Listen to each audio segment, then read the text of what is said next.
So I'm not as worried at the moment, although I'm going to get another briefing when I leave here, about inland flooding.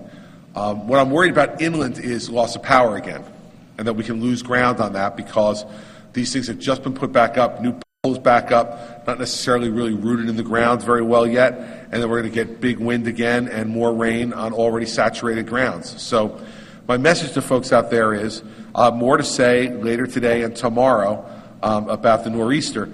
But you can probably expect that if you've gotten power, some of you may lose power again in the next 48 hours. We're going to take a step back. I don't think there's any way that we won't, given what the forecast is. And so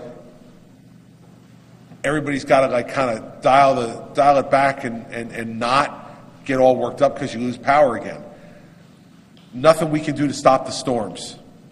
And the other thing that it will do is slow down our ability to restore power to folks. Because if the winds are 50 to 60 miles an hour, we can't put people up in bucket trucks.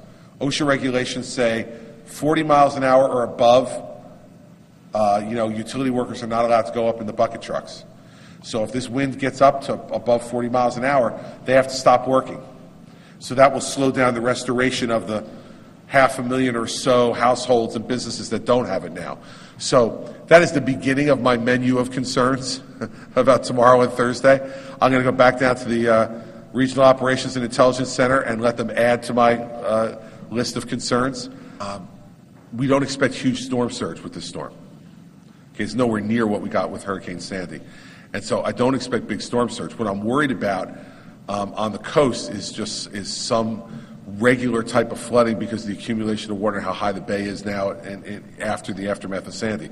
I'm not worried about the kind of storm surge flooding that we had in Sandy. At least what they're telling me now is that that's not a significant issue.